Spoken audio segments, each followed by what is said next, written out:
ভিডিওটা অল্প দেন দিয়ে দেখবা সেই কাজগুলো কিন্তু অনেকেই করে না, তার জন্য কিন্তু তার ফোনটা কিন্তু হ্যাং করে। তার জন্য আমরা প্লে স্টোর অ্যাপ্লিকেশন ওপেন করলাম। প্লে স্টোর ওপেন করার পর উপরে দেখতেই পাচ্ছ লোগোতে, লোগোতে একটা ক্লিক করবা। তো লোগোতে ক্লিক করার পর তোমাদের সামনে কিন্তু কয়েকটা সেটিং এখানে শো করবে। তো এখান থেকে তোমরা কি করবা, ম্যানেজ অ্যাপস ডিভাইস এই অপশনটাতে তোমরা ক্লিক করবা। তো আমি এখানে একটা ক্লিক করলাম। তো এখান থেকে আমরা কি করব, এই যে একটা অপশন এখানে দেখতে পাচ্ছ ম্যানেজ, এই অপশনে একটা ক্লিক করব। ম্যানেজে ক্লিক করার পর তোমার ফোনে যতগুলো অ্যাপ্লিকেশন আছে সবগুলো কিন্তু এখানে শো করবে। তো এখন আমরা কি করব, এখানে পাশেই দেখো একটা এরো চিহ্নের মতো আছে, এখানে একটা ক্লিক করব। তো এখানে একটা আমি ক্লিক করলাম। ক্লিক করার সাথে সাথে নিচে দেখতে পাচ্ছ দুইটা অপশন চলে আসছে। তো এখান থেকে আমরা কি করব, এই যে অপশনটা নিচেটা নট ইনস্টল, এখানে একটা ক্লিক করব। এখানে ক্লিক করার পর তুমি ফোনটা যতদিন ধরে ইউজ করছো, আমরা অনেকেই আছি কিন্তু ইউজ করার পর আমরা অনেক ধরনের অ্যাপ্লিকেশন কিন্তু আমরা ডাউনলোড করি, ডাউনলোড করে কিন্তু আমরা ডিলিট করে ফেলি। আমরা অনেকেই ভাবি যে অ্যাপ্লিকেশনগুলো কিন্তু আমার ফোন থেকে আমি ডিলিট করে দিচ্ছি, কিন্তু আসলে না বন্ধুরা। তো আমার এখানে কিন্তু অনেক ধরনের অ্যাপ্লিকেশন আছে দেখতেই পারছো। তো এরকম ভাবে কিন্তু তোমার ফোনে কিন্তু আরো অনেক অ্যাপ্লিকেশন আছে, সেগুলো যে তুমি কেনার পর থেকে আর কোনোদিন এখান থেকে কিন্তু ডিলিটই করছো না, কিন্তু আবার আমাদের ডিলিট করতে হয়, সেই কাজটা কিন্তু অনেকেই করতে জান না। তো এই অ্যাপগুলো যে কত এমবি নিয়ে বসে আছে সেটা একান্তে আমরা কিভাবে বুঝবো, তার জন্য দেখো পাশে এখানে লেখা আছে 70 এমবি, এখানে দেখো আছে 15 এমবি, এখানে আছে 10 এমবি। তো এরকম ভাবে কিন্তু সবগুলাতে এমবি কিন্তু এখানে দেওয়া আছে। এই এমবি গুলা কিন্তু আমাদের ফোনে এমনিতেই তারা খেয়ে বসে আছে, এইগুলোর জন্য কিন্তু আমাদের ফোনটা খুব দ্রুত গরম হয় এবং কি ফোনটা কিন্তু হ্যাং মারার চান্সটা কিন্তু অনেকটাই বেড়ে যায়। তো এইগুলো আমরা কি করবো, এখান থেকে আমরা ডিলিট করবো। ডিলিট করার জন্য আমরা কি করবো, যে খালি ঘরগুলোতে দেখতে পাচ্ছ টিক মার্ক দিয়ে দিবা একটা একটা করে এরকম ভাবে।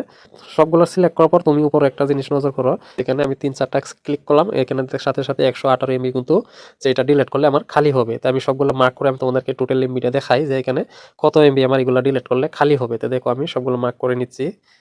মার্ক করা দেওয়া হয়ে গেলে আমরা অ্যাপ্লিকেশন যদি এখান থেকে ডিলিট করে ফেলি, সেক্ষেত্রে আমাদের কত এমবি খালি হবে সেটা এখন দেখো। এখানে দেখো উপরে সুন্দরভাবে কিন্তু লেখা আছে, এই যে জায়গাটা দেখো সুন্দর করে কিন্তু এখানে লেখা আছে 1.7 জিবি আমার ফোনটা থেকে কিন্তু এখন খালি হবে এগুলো যদি আমি ডিলিট করি। তো আমরা ডিলিট করার জন্য আমরা কি করবো, এই যে উপরে দেখতে পাচ্ছি ডিলিট আইকন, এখানে ক্লিক করলে কিন্তু এখান থেকে ডিলিট হয়ে যাবে। তো আমি এখানে একটা ক্লিক করলাম। ক্লিক করার সাথে সাথে এখানে দেখতে পাচ্ছ রিমুভের অপশন চলে আসছে। তো আমরা এখান থেকে রিমুভ অপশনে একটা ক্লিক করব।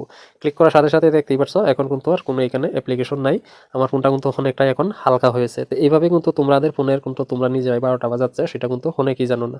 তো এখন যদি আমরা ব্রেক করে আবারও সেই জায়গায় পৌঁছে যাই, সেক্ষেত্রে কি হয় দেখো। তো ব্রেক করলাম। ব্রেক করে আসার পর আমরা আবারও ম্যানেজ অ্যাপস ডিভাইস এখানে ক্লিক করলাম, ম্যানেজে ক্লিক করলাম। তারপর এখান থেকে আমরা এর চিহ্নতে ক্লিক করলাম। এখন আমি নন ইনস্টলে ক্লিক করলাম। নন ইনস্টলে ক্লিক করার সাথে সাথে দেখতেই পাচ্ছ এখানে আর কোনো ধরনের আমার এখান থেকে এখন সবগুলো অ্যাপ্লিকেশন কিন্তু পার মিনিট করে ডিলিট হয়ে গেছে। তো এইভাবে কিন্তু তোমার ফোনটাকে তুমি সুরক্ষিত রাখতে পারো এবং দীর্ঘদিন চালানোর জন্য কিন্তু তোমার ফোনটাকে এইভাবে বাঁচাতে পারো।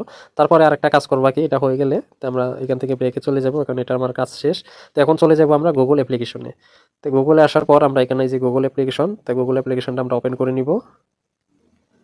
তাই গুগল একটা ক্লিক করলাম। ক্লিক করার পর এখানে দেখতে পাচ্ছ সার্চ বার, এখানে আমরা শর্টকাটে তোমাদেরকে দেখিয়ে দিচ্ছি যেন কোনো ঝামঝামেলা না হয়, খুব সহজেই যেন কাজটা করতে পারো। তার জন্য আমরা যে সার্চ বার, এই সার্চ বারে একটা ক্লিক করব। তো সার্চ বারে ক্লিক করে আমরা এখানে লিখবো গুগল মাই অ্যাক্টিভ, এটা লিখে কিন্তু আমরা সার্চ করব। গুগল মাই অ্যাক্টিভ লিখে কিন্তু সার্চ করলাম। সার্চ এখানে দেখো সর্বপ্রথমে যে একটা ওয়েবসাইট আছে, welcome to my active Google, তো এখানে একটা ক্লিক করব। এখানে ক্লিক করার পর তুমি যতদিন ধরে তোমার ফোনটা চালাচ্ছ ততদিন হিস্টোরি কিন্তু তোমার এখানে সেভ হয়ে আছে, দেখতেই পারছো। ইউটিউব দেখছি অথবা ফেসবুক দেখছি অথবা হোয়াটসঅ্যাপে গেছি, সবগুলা হিস্টোরি কিন্তু তুমি এখানে পেয়ে যাবা, দেখতেই পারছো। তুমি মানে যত কিছু ইউজ করছো তুমি ফোনটা দিয়ে সবগুলা হিস্টোরি কিন্তু এখানে সেভ হয়ে থাকে। তো আমরা কিন্তু অনেকেই এখান থেকে ডিলিট করি না, আমরা ভাবি যে আমাদের ফোন থেকে আমরা বের হয়ে যাচ্ছি মানে আমাদের কাজ শেষ, কিছু সেভ হয়ে থাকে। এগুলা কিন্তু অ্যাকচুয়ালি আমাদের এক সপ্তাহ পর পর না পারলেও 1 মাস পর পর কিন্তু আমরা এগুলা ডিলিট করতে হয়। অনেকেই জানি না বলে আমরা কিন্তু এখান থেকে ডিলিট করতে পারি না। তার জন্য কিন্তু আমাদের ফোনটা খুব তাড়াতাড়ি কিন্তু হ্যাং করে এবং কি ফোনটা গরম হয়ে যায়। এগুলো অবশ্যই তোমরা এখান থেকে ডিলিট করে দিবে। ডিলিট করার জন্য আমরা কি করব, ক্রস চিহ্ন এখানে যদি একটা ক্লিক করি, ক্লিক করার সাথে সাথে দেখতে পাচ্ছি ডিলিট আইকন চলে আসছে, তো এখানে ডিলিট করে দিব। তো এইভাবে যদি আমরা একটা একটা করে ডিলিট করি সেক্ষেত্রে কিন্তু আমাদের অনেকটা সময় যাবে, কারণ আমরা অনেক কিছু দেখছি আমাদের ফোনে সবগুলো এখানে সেভ হয়ে আছে। তো একবারে আমরা কিভাবে এটা ডিলিট করব সেই প্রসেসটা এখন তোমাদেরকে দেখাচ্ছি। তো একবারে ডিলিট করার জন্য আমরা কি করব, এখান থেকে এই যে একটা অপশন দেখতে পাচ্ছ এখানে ডিলিট, তো ডিলিটের পাশেই দেখতে পাচ্ছ এখানে এরো চিহ্ন দেখতে পাচ্ছ, এই এরো চিহ্নতে একটা ক্লিক করব। এর চিহ্নতে ক্লিক করার সাথে সাথে তুমি যদি লাইনে দেখতেছো অল টাইম, সেটা আমরা সিলেক্ট করে নিব অল টাইম। তো অল টাইমের পাশেই দেখতেছো এরো চিহ্ন, এখানে একটা ক্লিক করব। এখানে ক্লিক করলে দেখতে পাচ্ছ সবগুলো কিন্তু এখন মার্ক হয়ে গেছে, যে আমরা কিন্তু এখন খুব সহজেই ডিলিট করতে পারবো। তারপরে আমরা নেক্সটে ক্লিক করব। নেক্সটে ক্লিক করার পর এখানে দেখতে পাচ্ছ আবার ডিলেট আইকন চলে আসছে সুন্দর করে। এই ডিলেট আইকনে একটা ক্লিক করব। ডিলেট আইকনে একটা ক্লিক করলাম। ডিলেট আইকনে ক্লিক করার পর গো টু ইট এখানে একটা ক্লিক করব। তো এখন দেখতে পাচ্ছ আমি ব্রেকে আসলাম। এখন দেখো আমার এখানে আর কোনো কিছু শো করছে না, সম্পূর্ণ কিন্তু ডিলেট হয়ে গেছে। যে ডিলেট হয়ে যাওয়ার পর তোমাদের সামনে কিন্তু এরকম একটা পিকচার চলে আসবে। তো এই চিহ্নটা যখন তোমরা দেখতে পারবা সেই ক্ষেত্রে তুমি বুঝে নিবা যে সম্পূর্ণ ডিলেট হয়ে গেছে। তো এখন তোমাদেরকে আমি আবার ডিলেট আইকনে ক্লিক করে দেখাই, দেখো এখন কি দেখায়। তো অল টাইমে ক্লিক করলাম।